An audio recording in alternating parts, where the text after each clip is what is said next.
This is a Squiz podcast. We're your shortcut to being informed.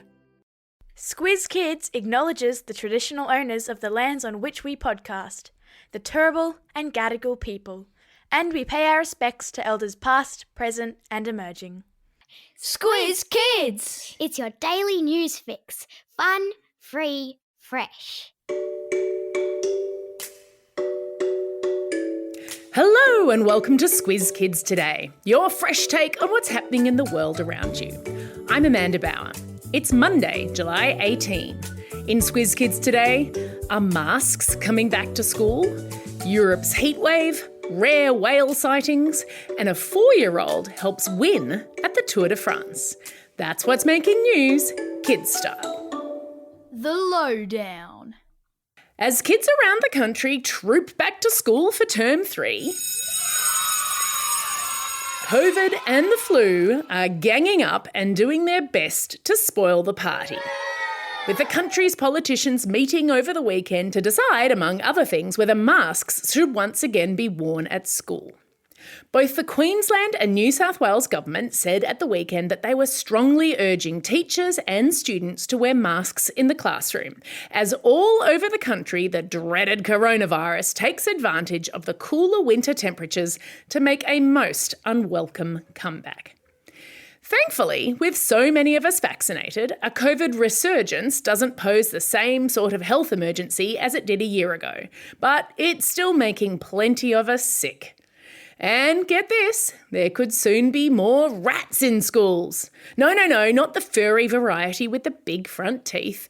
I'm talking about rapid antigen tests. Those super awesome do-it-yourself COVID test kits where you get to stick a massive cotton bud so far up your nose it feels like it's touching your brain.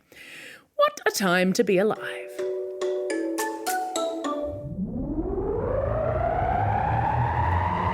Spin the globe. Each day we give the world globe a spin and find a news story from wherever it stops. And today we've landed in Portugal and Spain and France. That's because each of those Mediterranean countries is in the grip of a terrible heat wave. Imagine having days and days of temperatures above 45 degrees. And of course, where there's heat, there can often, sadly, be fire. Thousands of people have been evacuated from northern Portugal, southern Spain and the Gironde region of France as firefighters battle multiple separate blazes. We're no strangers to heat and fire here in Australia, and our thoughts are with all the people affected. Animal Kingdom.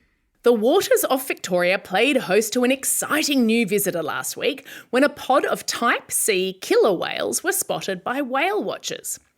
The Type C orca is a smaller variety of killer whale. It eats fish instead of other mammals. And while it's common to find them down in the waters around Antarctica, last week's sighting off the Gippsland coast of Victoria was the first time in that state. Scientists reckon the pod could have ventured into warmer waters to get rid of an algae which grows on them in the freezing waters of the South Pole and makes them look yellowy orange instead of black and white. Ugh. And in other whale news, environment officers confirmed late yesterday that a rare white humpback whale whose carcass has been found on a Victorian beach is not Migaloo, the famous albino humpback. Carcass is a fancy word for dead body, and given that Migaloo has been a crowd favourite since 1991 when he was first spotted frolicking off our coast, there are a lot of people happy that this carcass is not his. I'll put a link in your episode notes to learn some more information about him. Sport time. As always, it was a busy weekend for sport. First up, it was victory for Aussie cyclist Michael Matthews yesterday when he won stage 14 of the Tour de France. It's always a big deal for a rider to win one of the Tour's 21 stages, but victory was even sweeter for Michael after he had frustratingly crossed the line second in both stages 6 and 8. For a while yesterday, it looked like that might happen again, but Michael overtook his rival in a thrilling, exhausting final climb in the French mountains. So what motivated him? His 4-year-old daughter. Michael said he thought about her all the way to the finish line because he wanted to show her why he was away so much training and cycling.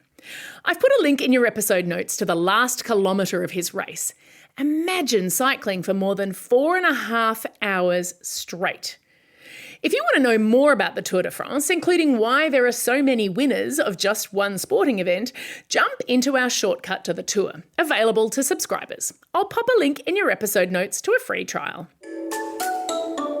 In other sporting news, the Wallabies lost to England in a rugby test decider in Sydney on Saturday night. Boo! And Prime Minister Anthony Albanese is backing a bid from our closest neighbours, Papua New Guinea, to form the 18th NRL team. Yay! Time for the Squiz. This is the part of the podcast where you get to test how well you've been listening. Question number 1. What kind of whales have been spotted off the Gippsland coast? I'll accept killer whales, or type C killer whales, or type C orcas, or orcas. Whew. Question number 2. To whom did Michael Matthews dedicate his Tour de France stage win? That's right, his 4-year-old daughter. And question number 3. What sort of weather event is sweeping across parts of southern Europe? That's right, it's a heatwave.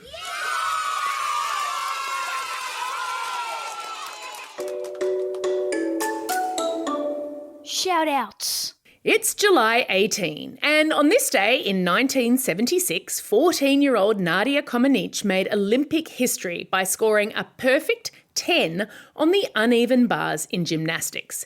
She ended up doing that 7 times in gymnastics events. I've put a link in your episode notes to footage of her incredible performances. July 18 is also a special day for these Squiz kids celebrating a birthday today. Ruby from Cannon Hill, Anugraha from Craigburn, and Piper and Arlo, who are holidaying together at Thredbo.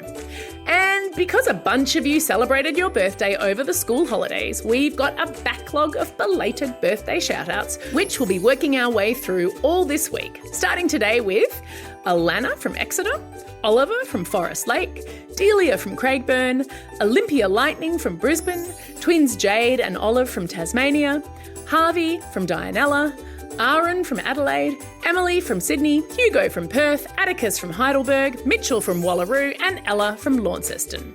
Classroom shout-outs go to Class 5R at Engadine West Public School, Class 6C and 6B at Maloney State School, Class 6B with Mrs Taylor and Miss Anderson at St Luke's Anglican School in Bundaberg, and finally to Class 6 Green and Mr Cox at St Joseph's Catholic Primary School in Corinda.